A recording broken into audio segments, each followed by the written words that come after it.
Good afternoon to you, Athi. What have been the developments on the ground in Empolweni today?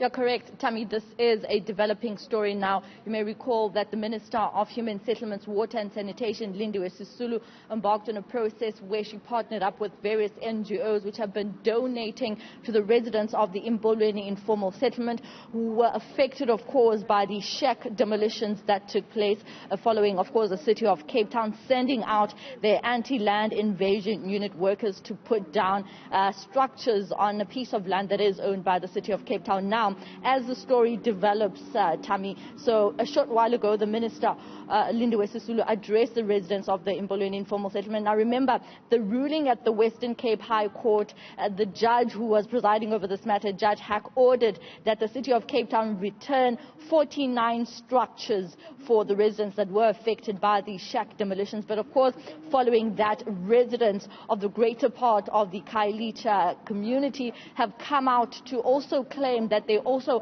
are in need of housing. We know there's a huge housing backlog in Cape Town, in the entire province. Actually, I'm going to ask my colleague to show you the Metro Police who are on standby in the event that residents do continue to try and put up some of their structures around the city-owned land, which is, of course, the reason why we're seeing a lot of people coming out from their homes in Khayelitsha to, of course, not only witness what is happening, but to also come and talk about the fact that they are also in need of housing. We know this is an issue across the country. I'm going to bring in a resident here who has already a spade in her hand. Of course, residents have been trying to erect some structures on this piece of land. Sisi, tell us about why you decided to come out to build on this piece of land. Molweni, ingxaki sina singabantu abahlala apha emakhaya sinxusile ngoku asinazo indawo zohlala ezezethu. Ngoku apha eKapa sikhangela indawo ezezethu esizawuhlala kuzo sibeke kuzo nabantwana bethu. Sinabantwana bethu, abantwana bethu bayamosha ezindlini zoomastandi, oomastandi ixesha elininzi siyaxabana nabo. Ngoba sirhalela uba nendawo ezezethu kulo mhlaba kulona. Lo mhlaba siyawazi uba asiwazi uba ngumhlaba kabani, kodwa siyawazi uba ingomhlaba wethu ngehlobo ekuthethwa ngalo. Kodwa ke sirhalela ube ngumhlaba wethu nathi lona, kodwa siyothuka ngoxa sibona ulo enforcement efika ezothatha ilantuka, kodwa ke umhlaba wona ndiyaqonda uba ulinde uzasinika. Okay, I'm going to ask my colleague to pen and show you that there are residents right now who are trying to discuss their way forward. They want to, of course, deliberate on the decision by the city of Cape Town to stop the continuation of land invasion that is happening here in Khayelitsha. So this is the situation, Tammy, right now. Residents from across Khayelitsha have obviously heard of what was happening here.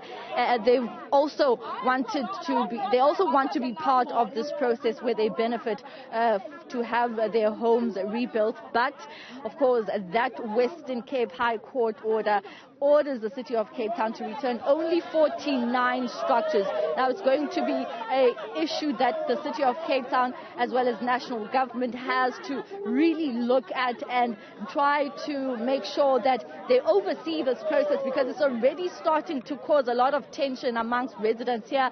Some of them also, as this lady has said, coming out from backyards around Khayelitsha, saying that they can no longer afford to pay rent at the backyards where they are living, and they've decided to try and see whether they can use this opportunity to come and build land. Now, we know that the city of Cape Town has said since the 26th of March, when the initial lockdown was announced by President Cyril Ramaphosa, they've noted about 16 illegal land invasion incidents across Cape Town.